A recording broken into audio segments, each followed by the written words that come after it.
Bonjour bien-aimé, j'espère que tu vas super bien ce matin.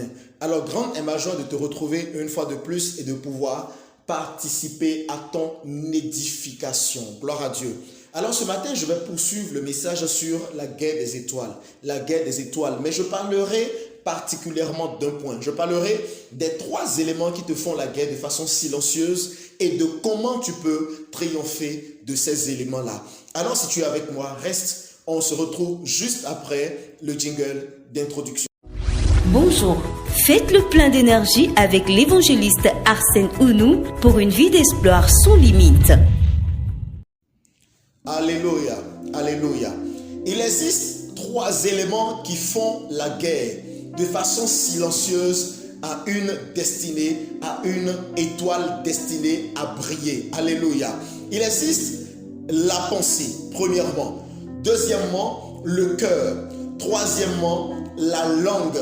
Je reprends par le bas. La langue, le cœur et la pensée. Ce sont là 3 éléments qui font la guerre de façon silencieuse à une étoile qui devrait briller, à un projet, à une destinée. Ce sont 3 éléments qui sont très souvent sous-estimés, mais qui sont très dangereux. Alléluia. Alors, ces 3 éléments sont en réalité ce qui fait d'un homme un sorcier. Ce n'est pas le fait que quelqu'un aille dans un arbre la nuit. Ce n'est pas le fait que quelqu'un transforme quelqu'un en un homme en mouton ou en poulet avant de le manger qui fait de cette personne un sorcier. Non, ça ce sont des enfants qui sont en train de s'amuser. Non, aller dans un arbre la nuit, ça c'est de l'amusement, c'est pour les enfants. Mais le haut niveau de la sorcellerie contre la vie d'une personne se trouve au niveau de ces 3 éléments dont je suis en train de parler. La pensée, le cœur et la langue. Et je commence par expliquer par le bas. Vous savez, la langue, c'est un élément très crucial et puissant dans la vie d'un homme. Et les personnes peuvent décider de vous détruire et de vous tuer juste avec la langue. Donc, lorsque nous allons dans le livre de Jérémie, Jérémie au chapitre 18, le verset 18, nous allons voir ici comment les gens disaient qu'il faut qu'ils tuent quelqu'un avec leur langue. Ils vont tuer la personne avec quoi? Avec leur langue. Vous savez, il y a beaucoup de personnes qui vous font la guerre comme ça avec leur langue. C'est des personnes avec qui vous êtes souvent, qui vous sourissent. Des personnes qui sont très bien quand vous êtes là avec eux. Mais dès lors que vous leur tournez le dos, ce sont des personnes qui commencent par dire d'autres choses de vous. C'est des personnes qui commencent par dénigrer vos projets. C'est des personnes qui dénigrent votre mariage. C'est des personnes qui dénigrent votre ministère. Ils utilisent la langue pour pouvoir vous nuire et pouvoir vous déstabiliser. Et pour cela, vous devez faire attention aux personnes qui vous fréquentent. Deuxièmement, c'est le cœur. Vous savez, le cœur, c'est le meilleur endroit pour prier. C'est le meilleur lieu de l'intercession dans la vie d'un être humain. Les personnes vous gardent dans leur cœur. Des personnes gardent vos projets dans leur cœur. Des personnes gardent vos rêves, vos visions, vos ministères, votre foyer dans leur cœur. Mais qu'est-ce qu'ils en font? Est-ce qu'ils sont en train d'intercéder favorablement pour vos projets? Est-ce qu'ils sont en train de prier? Est-ce qu'ils sont en train de prier favorablement pour vous ou est-ce qu'ils sont en train de vous combattre ou de prier, d'intercéder maladroitement pour vous? Vous savez, quand quelqu'un vous garde dans le cœur de façon maladroite, la personne est en train de vous combattre. Et ce combat qu'il est en train de faire va être une pesanteur sur vous. Voilà pourquoi je prie au nom de Jésus que toute personne qui vous garde dans son cœur et qui est en train d'avoir de mauvaises prières en votre endroit, que cette personne soit dépouillée de cette pensée-là et que vous soyez libérés de son cœur au nom puissant de Jésus-Christ. Alors, la 3e partie, c'est quoi? C'est la pensée. Tout à l'heure, je n'ai pas donné le verset par rapport au cœur. Le verset par rapport au cœur, c'est Jérémie 17, le verset 9. Vous pouvez lire cela pour pouvoir vous édifier vous-même. Alors, la 3e partie, c'est quoi? C'est la pensée. La pensée de l'homme. Quand des gens sont plusieurs et ils ont une même pensée, une forte pensée contre vous, en réalité, sachez qu'ils sont déjà en train de vous combattre. C'est-à-dire, tout le monde croit que vous ne pouvez aboutir à rien dans la vie. Tout le monde a cette même pensée de vous. Tout le monde pense que vous êtes un pécheur. Tout le monde pense que vous êtes un incapable. Écoutez, ça va devenir une pesanteur sur votre vie et c'est un combat qui est déclaré contre vous. Et si vous ne le savez pas, vous serez tout le temps avec les gens, mais vous n'irez nulle part dans votre vie. Pourquoi? Parce qu'aucun d'entre eux n'est en train de penser favorablement en ce qui vous concerne. Et là, vous irez dans le livre de Job. Job au verset 21, le verset 27.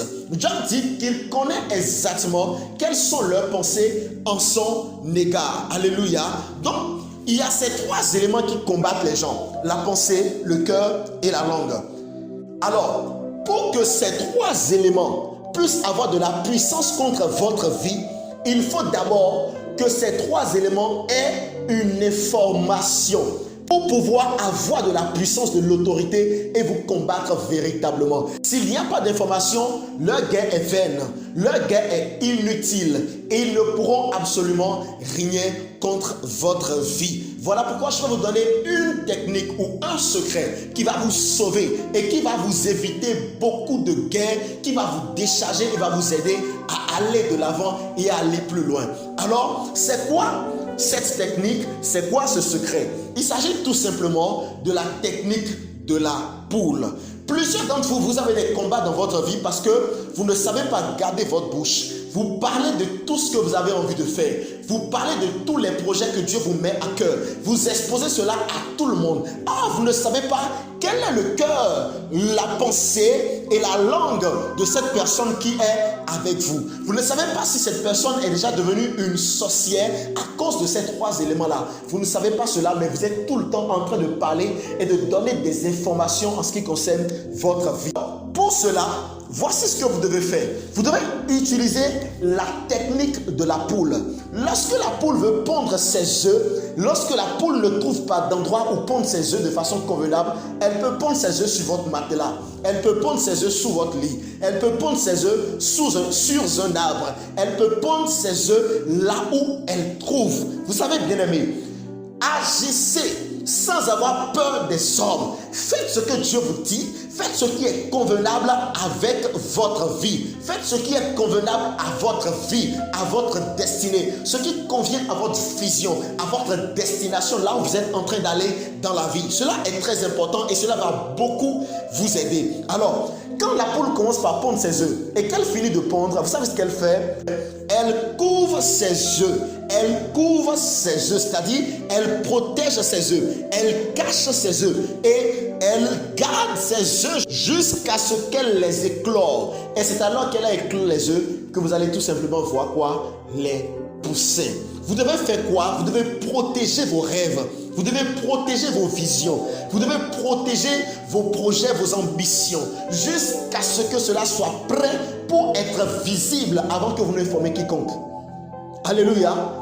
Parfois, vous n'allez même rien dire et cela va sortir d'abord. Et les gens vont voir cela par surprise. Les gens vont découvrir votre projet par surprise. Mais à force de les exposer, vous donnez de la force. Vous donnez de la puissance à l'ennemi de pouvoir vous combattre au travers de la pensée, au travers du cœur, au travers de la langue. Souvenez-vous que tout le monde n'est pas de cœur avec vous.